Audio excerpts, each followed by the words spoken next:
فاسألوا أهل الذكر إن كنتم لا تعلمون۔ عزیز بھائیو، پہلی بات تو یہ یاد رکھیں کہ بیت اللہ پر پہلی نظر پڑھنے پر جو حدیث آتی ہے کہ جو پہلی نظر پڑھتے ہوئے دعا کی جائے گی وہ قبول ہو جائے گی، وہ حدیث سندن ثابت نہیں ہے، وہ حدیث ضعیف ہے، پایہ ثبوت کو نہیں پہنچتی۔ اور ایک دوسری حدیث ہے جس میں یہ لفظ ہے کہ پہلی نظر جب بیت اللہ پر پڑے حاجی یا عمرہ کرنے والے کی تو وہ یہ دعا پڑھے، اللہم زد ھذا البیت تشریفاً و تکریماً و تعظیما۔ یہ حدیث بھی ضعیف ہے، یہ بھی پایہ ثبوت کو نہیں پہنچتی، یہ والی دعا بھی ثابت نہیں ہے رسول اللہ صلی اللہ علیہ وسلم سے، اور یہ والی بات بھی ثابت نہیں ہے کہ پہلی نظر پڑھنے سے جو دعا کی جائے گی وہ قبول ہو جائے گی۔ تو جب یہ دونوں باتیں حدیث سے ثابت نہیں ہیں تو کیا مطلب ہوا پھر کہ بندہ جتنی مرضی دعائیں کرے اور جون سی مرضی دعائیں کرے، جو جائز ہے دعائیں کرنی ساری دعائیں کر سکتا ہے۔ یہ صرف بیت اللہ پر پہلی نظر پڑھنے کی وقت نہیں ہے، ہر وقت جو دعا چاہے جب چاہے جو مسنون دعا ہے وہ ساری دعائیں مانگ سکتا ہے، جتنی اس کو ضرورتیں ہیں اللہ سے سب مانگ سکتا ہے، وہاں بھی مانگ سکتا ہے، اس سے پہلے بھی مانگ سکتا ہے، اس کے بعد بھی مانگ سکتا ہے۔ عورت کا احرام کیا ہوتا ہے؟ احرام میں عورت کو نقاب کرنا چاہیے کہ نہیں؟ عزیز بھائیو، عورت کا احرام اس کا لباس ہی ہوتا ہے۔ جتنے بھی کپڑے عورت نے اپنے گھر میں غسل کر کے پہن لیے ہیں سفر شروع کرنے سے پہلے، وہ سارے کے سارے پورے کے پورے کپڑے الف سے لے کر یہ تک وہ سارے کے سارے اس کا کیا بن جانا ہے؟ احرام۔ وہ سارے کپڑے اس کا کیا بن جانا ہے؟ احرام۔ عورت کے احرام کی، مرد کے احرام کی طرح کوئی مخصوص چادریں نہیں ہیں، کوئی مخصوص چادریں نہیں ہیں۔ اس کی شلوار، اس کی قمیض، اس کا دوپٹہ، اس کا برقع، اس کی جرابیں، جو کچھ اس نے پہنا ہوا ہے سارے کا سارا وہ عورت کا احرام ہے۔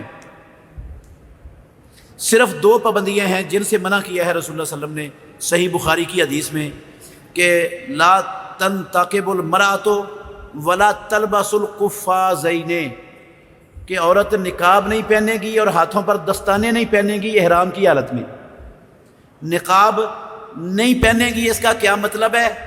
یہ سمجھنے والی بات ہے، کیونکہ بہت سے اہل علم کو یہاں پر بہت بڑی غلطی لگ گئی ہے۔ وہ نقاب نہیں کرے گی، اس کا معنی یہ سمجھ بیٹھے ہیں کہ وہ پردہ نہیں کرے گی، حالانکہ نقاب نہ کرے اس کا معنی پردہ نہیں کرنا نہیں ہے۔ نقاب نہیں کرنا اس نے احرام کی حالت میں، لیکن چہرہ ڈھانپنا ہے، پردہ کرنا ہے، چہرے کو بالکل اپنے پورے جسم کے کسی حصے کو غیر محرم کے لیے نہیں کھولنا احرام کی حالت میں بھی، لیکن نقاب نہیں کرنا اور دستانے نہیں پہننے۔ اب دستانے نہیں پہننے کا مطلب یہ نہیں ہے کہ وہ ہاتھ ننگے کر کے لوگوں کو دکھاتی پھرے، ہاتھ بھی نہیں کھولنے لوگوں کے سامنے، لیکن دستانے نہیں پہننے، ہاتھ بھی چھپا کے رکھنے، چہرے پر نقاب نہیں پہننا لیکن چہرہ چھپا کے رکھنا ہے، لوگوں کے سامنے کھولنا نہیں۔ نقاب عربی ڈکشنری کے اندر، عربی لغت میں، عربی جو ہے نا لغت منجد، اس کے اندر نقاب کا جو معنی ہے نا وہ لوگوں نے غور نہیں کیا، جس وجہ سے ان کو غلطی لگ گئی۔ نقاب کہتے ہیں اس کپڑے کے ٹکڑے کو جس کو عورت اپنے چہرے پر چپکا لیتی ہے، چہرے کے ساتھ مضبوطی سے کس کے باندھ لیتی ہے، چہرے پر لپیٹ لیتی ہے، چہرے کے ساتھ لپٹا اور چپکا ہوا جو کپڑا ہوتا ہے نا، آنکھیں نظر آ رہی ہوتی ہیں، ادھر تک ہوتا ہے ناک اور ادھر آنکھوں کے ابروؤں تک، اس کا نام ہے کیا؟ عربی زبان میں، عربی ڈکشنری میں، عربی لغت میں نقاب۔ یہ نہیں پہنے گی، یعنی وہ کپڑا جو چہرے کے ساتھ چپکا ہوا ہے، چہرے کے ساتھ باندھا ہوا ہے، کس کر لپٹا ہوا ہے چہرے کے ساتھ، یہ نہیں پہننا۔ سر کے اوپر سے پلو لٹکا لے اپنے چہرے پر، وہ ٹوپی والا برقع پہن لے، ٹوپی والا برقع پہن لے، وہ جو پردہ ہوتا ہے وہ چہرے کے ساتھ چپکا ہوتا نہیں ہوتا، یہ سر کے اوپر سے جو لٹکا لیتی ہیں عورتیں ایک دو پلو، وہ بھی چہرے کے ساتھ چپکے ہوئے نہیں ہوتے۔ گھونگھٹ نکال لے، بڑی چادر لے کر نا جس طرح بڑی عمر کی عورتیں آج بھی ہمارے معاشرے میں گھونگھٹ نکال لیتی ہیں، گھونگھٹ نکال لے، صرف وہ کپڑا چہرے کے ساتھ چپکانا نہیں ہے، باندھنا نہیں ہے، کسنا نہیں ہے، جو چہرے کے ساتھ چپکا ہوا ہو اور آنکھوں سے نظر آ رہی ہوں، اس کو عربی میں نقاب کہتے ہیں، اس سے منع کیا۔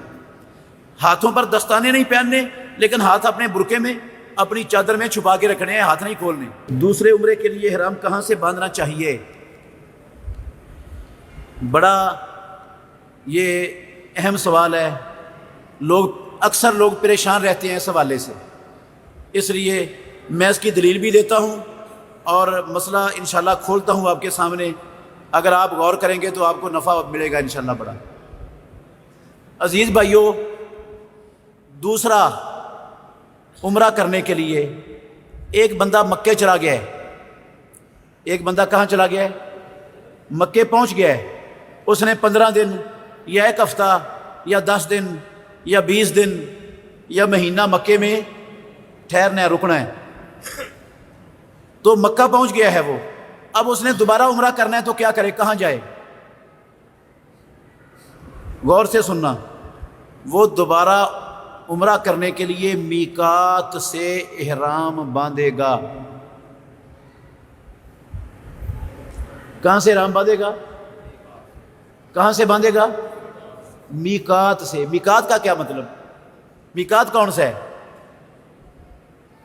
جب وہ پاکستان سے گیا تھا تو اس کا میقات تھا یلملم، اگر ڈائریکٹ مکے جا رہا تھا تو، اور اگر وہ مدینے کے راستے جا رہا تھا تو اس کا میقات تھا کیا؟ ذوالحلیفہ۔ ٹھیک ہے، یہ میقات اللہ کے نبی نے مقرر کیے ہیں۔ ساری دنیا سے مکے کے چاروں طرف سے آنے والے جو راستے تھے، ان راستوں میں ایک ایک نقطہ ہر طرف کے راستے پر اللہ کے نبی نے متعین کر دیا۔ جو راستے مکے جاتے تھے ہر راستے پر ایک نقطہ تھا، وہ تھا میقات۔ ٹھیک ہے، ان نقطوں میں سے جو سب سے دور نقطہ ہے نا، میقات والے نقاط میں سے سب سے دور نقطہ وہ مدینے والا ہے، سب سے دور مدینے والا ہے بیت اللہ سے، مکے سے، باقی سارے قریب ہیں اس سے۔ اچھا، جو ان نقاط کے اندر، ان میقاتوں کے اندر رہتا ہے، یہ تو ان لوگوں کے لیے ہو گیا نا یہ نقطے جو باہر سے آئیں گے، اور جو ان کے اندر سے رہتا ہے اس کا میقات کون سا ہے؟ کیا وہ اپنے قریب ترین میقات پر پیچھے جائے گا پہلے، پھر وہاں سے احرام باندھ کے آگے آئے گا؟ نہیں، امام الانبیاء نے کہا من حیث انشأ، جہاں سے وہ اٹھا ہے نا اس کا گھر ہی اس کا میقات ہے۔ جو ان مقررہ مواقیت کے اندر رہتا ہے، جو اس کی رہائش گاہ ہے، وہی اس کا کیا ہے؟ میقات ہے۔ اچھا، پھر فرمایا حتیٰ اہل مکہ من مکہ، حتیٰ کہ مکے والے وہ کہاں سے احرام باندھیں گے؟ مکے سے۔ کس چیز کا؟ حج کا بھی، عمرے کا بھی۔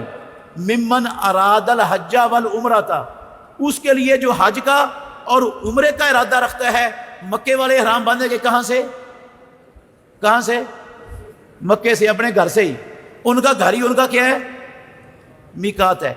اس حدیث میں یہ لفظ ہیں، یہ بخاری کی حدیث ہے، کتاب المناسک باب المواقیت، عبداللہ بن عباس رضی اللہ عنہ راوی ہیں۔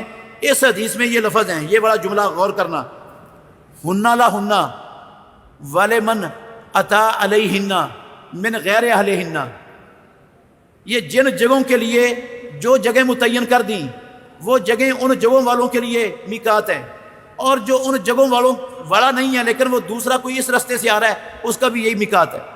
مثلا ہمارا میقات ہے یلملم، ہمارا میقات کیا ہے؟ یلملم۔ اگر ہم مدینے کے راستے جاتے ہیں تو پھر یلملم سے احرام نہیں باندھیں گے، پھر کہاں سے باندھیں گے؟ ذوالحلیفہ سے۔ پھر میقات کون سا ہو جائے گا؟ اصل میں ہمارا میقات یہ ہے پاکستانیوں کا، لیکن یہ ان لوگوں کے لیے جو ڈائریکٹ مکے جاتے ہیں، جو ڈائریکٹ مدینے جاتے ہیں، مدینے سے مکے آتے ہیں، ان کا میقات یہ پاکستان والا میقات نہیں ہوگا، ان کا میقات مدینے والوں کا میقات ہوگا، وہ ادھر سے احرام باندھے گا، ادھر سے نہیں باندھے گا۔ اب مکے چلا گیا ہے، مکے والوں کا میقات مکہ ہے، جو مکے سے عمرہ کرنا چاہے تو اس کا میقات کون سا ہوگا؟ مکہ ہی، اور اس کا ہوٹل ہی میقات ہوگا یار، ہوٹل ہی۔ اگر ہم مدینے جاتے ہیں، مدینے کے راستے، تو ہمارا میقات کون سا ہے؟ ذوالحلیفہ۔ کیوں ذوالحلیفہ ہے؟ وہ تو ہمارا ہے نہیں، وہ راستے میں وہ آتا ہے، اس لیے وہ ہمارا ہو گیا ہے۔ اگرچہ ہمارا اصل میں یہ تھا لیکن بن ہو گیا کیونکہ ہم اس راستے سے جا رہے ہیں۔ اب ہم مکے چلے گئے، مکے سے عمرہ کرنا چاہتے تو مکے والوں کا میقات کون سا ہے؟ مکہ۔ اگر مدینے والوں کا میقات ہمارا بن سکتا ہے اس راستے کی وجہ سے، تو مکے والوں کا میقات ہمارا میقات کیوں نہیں بنتا جبکہ ہم بھی مکے میں رہ رہے ہیں کچھ دنوں کے لیے؟ اس لیے مسجد عائشہ جانے کی کوئی ضرورت نہیں ہے، کوئی فرض نہیں ہے، کوئی ضروری نہیں ہے۔ جیرانہ جانے کی کوئی ضرورت نہیں ہے۔ یہ مسجد عائشہ اور جیرانہ کوئی میقات مقرر نہیں کی ہے اللہ کے نبی نے، ان کو میقات مقرر نہیں کیا۔ نہ جیرانہ میقات ہے نہ مسجد عائشہ میقات ہے۔ ہر جگہ جہاں بندہ ٹھہرا ہوا ہے وہی اس کا کیا ہے؟ میقات ہے، جہاں سے وہ عمرہ کرنے کی نیت کر رہا ہے۔ جو مکے میں جس ہوٹل میں ٹھہرا ہے وہ ہوٹل ہی اس کا میقات ہے۔ جب حج کا احرام باندھتے ہیں ہم 8 ذوالحجہ کو تو کس میقات پر جاتے ہیں؟ کیوں جی؟ حج کا احرام باندھنے کے لیے حاجی 8 ذوالحجہ کو کس میقات پر جاتے ہیں؟ کہاں سے باندھتے ہیں حج کا احرام؟ اپنے ہوٹل سے ہی۔ کہاں سے احرام باندھتے ہیں؟ یار حج کا احرام اگر ہوٹل سے باندھا جاتا ہے تو عمرے کا احرام ہوٹل سے کیوں نہیں ہو سکتا؟ حج کا ہو سکتا ہے، عمرے کا نہیں ہو سکتا؟ نہیں بھائی، یہ کینچی چپل والا اسلام کا مسئلہ ہے ہی نہیں، یہ جاہلوں کے گھر کا مسئلہ ہے۔ یہ گڑنتل دین ہے، گڑنتل۔ اس کا اسلام سے کوئی واسطہ ناتا تعلق سرے سے ہے ہی نہیں۔ یہ اپنے گھر سے تیار کردہ دین ہے، اسلام نہیں ہے یہ۔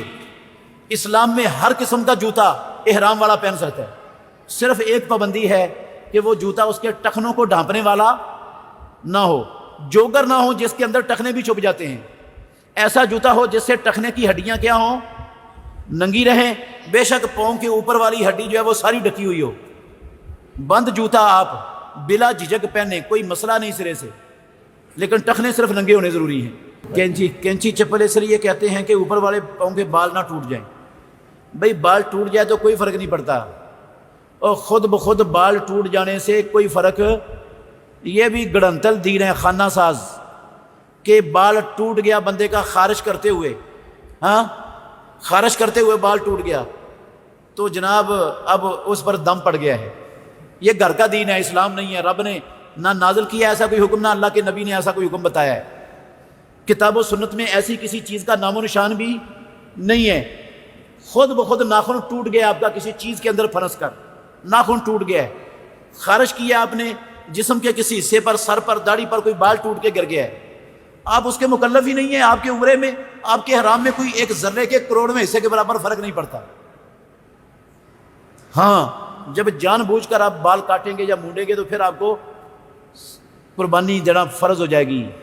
وہ جس طرح تھے نا وہ کعب بن عجرہ رضی اللہ عنہ، ان کے سر میں جوئیں پڑی ہوئی تھیں، اللہ کے نبی نے دیکھا، آپ نے کہا مجھے لگتا ہے تیری جوئیں تجھے بڑی تکلیف دے رہی ہیں۔ کہنے لگے جی اللہ کے نبی۔ آپ نے فرمایا اپنا سر مونڈ دے، احرام کی حالت میں تھے، احرام باندھا ہوا تھا، اور جا کر بیت اللہ جا کر ایک بکرا قربانی کر دینا اس سر مونڈنے کے بدلے میں۔ تو جان بوجھ کے بندہ منڈوائے تو پھر قربانی ہے۔